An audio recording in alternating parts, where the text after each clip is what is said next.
Hello বন্ধুরা, আজকে তোমাদের দেখাবো পেন্সিল দিয়ে সুন্দর একটি সিনারি আঁকা। প্রথমে আমি উপর থেকে এভাবে ব্যাকা করে নিচে দাগ টেনে নেব। তারপর আমি একটু এইভাবে সোজা সোজা করে দাগ টেনে নিয়ে ব্যাকা দাগের সঙ্গে লাগিয়ে দেব। তারপরে উপর থেকে চাল ছেড়ে এইভাবে আমি ঘরের খুঁটিগুলো করে নেব। খুঁটি করার পর তারপর আমি ঘরের মাটির দেওয়াল করব। খুঁটি ছেড়ে আমি এভাবে দেওয়াল অর্ধেক করে তারপরে তার সঙ্গে নিচে দাগ আমি জুড়ে দেব। তারপরে কোনা করে আমি এভাবে বারান্দা আমি করব। এভাবে বারান্দা করার পর নিচে আমাকে লম্বা করে দাগ টেনে নিয়ে আমার বারান্দার নিচে একটু নিচে আমি এভাবে একটা সিঁড়ির ধাপ আমি এভাবে অর্ধেক করে যতটা হয় এঁকে নেব। নেওয়ার পর দাগের সঙ্গে দাগ আমি জুড়ে দেব। দেখো একটা সুন্দর একটি ঘর হয়ে গেল। তারপরে ঘরের আমি এভাবে জানালা করব। জানালার আমি এভাবে ডবল ডবল শিক দিয়ে দেব। তো এইভাবে আমার একটা ঘর হবে। ঘরের উপরে আমি একটি গাছ করব, তাল গাছ। তো বন্ধুরা, প্রথমে আমি তাল গাছ আঁকার জন্য আমি এভাবে নিচের পাতাটিকে আগে এভাবে এঁকে নেব। একটা পাতা এঁকে নেওয়ার পর সাইডে এরকম করে আমি পাতা দু সাইডে এভাবে খাঁচা খাঁচা করে আমি টেনে নেব। তারপরে ফুলের মতো একটু ঘুরিয়ে দিয়ে আমার তাল গাছ হয়ে গেল। তো বন্ধুরা, আমরা প্রথমে এইভাবে আমরা তাল গাছ শিখব। তাল গাছ আমি এঁকে নেওয়ার পর এখানে আমি আরেকটি বড় ঘরের পাশে একটু দূরে বুঝাবো, একটু দূরে একটা ঘর আছে। তো এইভাবে আমি ভিতরে দাগটি টেনে নেব ব্যাকা করে। টেনে নেওয়ার পর সোজা এভাবে আবার টানার পর এভাবে ব্যাকা করে টেনে নেওয়ার পর ঘরের আমি এভাবে চাল করব। করার পর আমি এভাবে লম্বা লম্বা করে দু সাইডে চাল ছেড়ে আমি ঘরের দেওয়াল করব। দেওয়াল করার পর নিচের দাগগুলো আমি এভাবে সোজা সোজা করে এইভাবে জুড়ে দেব। এভাবে জুড়ে দেওয়ার পর নিচে আমি এভাবে দাগ ডবল করে দিব। তারপর আমার দূরের আরেকটি ঘর রেডি হয়ে গেল। এরকম বড় করে একটি দরজা দেখাবো। দরজার পাশে এভাবে আমি খোপ খোপ করে জানালা দেখাবো। আরেকটি পিছনের দেওয়ালে বড় করে জানালা দেখাবো এবং জানালার ভিতরে এভাবে লম্বা লম্বা দুটি শিক টেনে দেব। তাহলে সুন্দর আরেকটি ঘর বোঝা যাচ্ছে। এবং তার পাশে বা একটু দূরে আরেকটি সোজা করে দাগ টেনে দেব।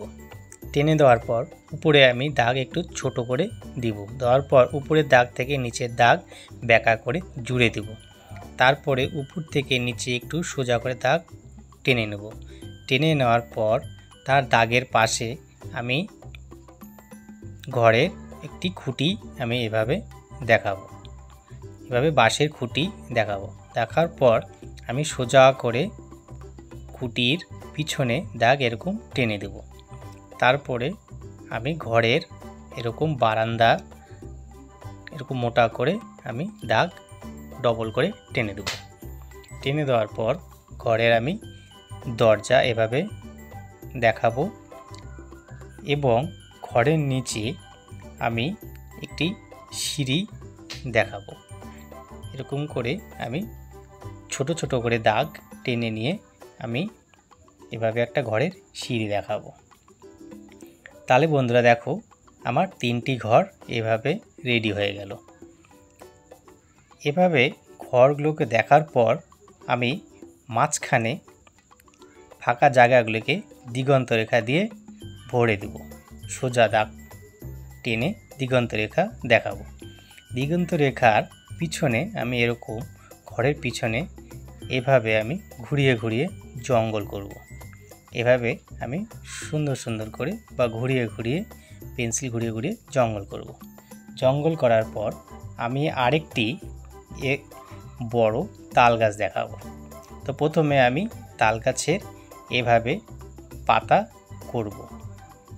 এভাবে আমি তাল গাছের পাতাগুলোকে আমি এরকম করে ঘুরিয়ে ঘুরিয়ে এভাবে তাল গাছের পাতাগুলোকে করে দেব। আগের তাল গাছের থেকে এই তাল গাছের পাতাগুলো একটু ভালো করার চেষ্টা করব। যেহেতু এখানে আমি তাল গাছের পাতাগুলো অনেক দেখাচ্ছি, তাই আমাকে তাল গাছটি আর এবং বড় দেখাচ্ছি, তাই আমাকে তাল গাছের পাতাগুলোকে এভাবে ঘুরিয়ে ঘুরিয়ে ফুলের পাপড়ির মতন এভাবে পাতাগুলো এঁকে নিয়ে সোজা নিচে এক দাগ মোটা করে টেনে দেব। তো একটা বড় তাল গাছ এভাবে হয়ে গেল। তাল গাছ হয়ে যাওয়ার পর আমি ঘরের পিছনে একটি বড় গাছের ডাল ঝুঁকে গেছে, তাই আমি আগে প্রথমে এভাবে ব্যাকা ব্যাকা করে গাছের ডাল আমি আগে এঁকে নেব। এভাবে গাছের ডাল আঁকার পর তারপরে গাছের আমি এরকম ঘুরিয়ে ঘুরিয়ে ঝোপগুলো দেখাবো। এভাবে আমি ঘুরিয়ে ঘুরিয়ে গাছের ঝোপ দেখাবো। তাহলে আমার একটি গাছের ডাল বোঝাচ্ছে, পাশ দিয়ে একটি বড় গাছের ডাল ঝুঁকে গেছে এবং উঠানে একটি মুরগি ধান বা চাল কিছু খাচ্ছে, সেটাকে আঁকার জন্য আমাকে এভাবে ব্যাকা করে এভাবে প্রথমে পিঠ এঁকে নিয়ে তারপরে ঠিক ডিম্বাকৃতির মতো করে নিয়ে তারপরে একটু ছোট্ট চোখ এরকম ডট ডট করে এঁকে দেবো এবং ডবল এরকম করে পাখনা ঘুরিয়ে দেব। তারপরে ভিতরে আরেকটি এভাবে পাখনা ঘুরিয়ে দেখাবো। দেখার পর তারপরে এভাবে আমি পা করে দেব। তো বোঝা যাচ্ছে উঠানে একটি মুরগি কিছু ধান বা চাল ঠুকিয়ে ঠুকিয়ে খাচ্ছে।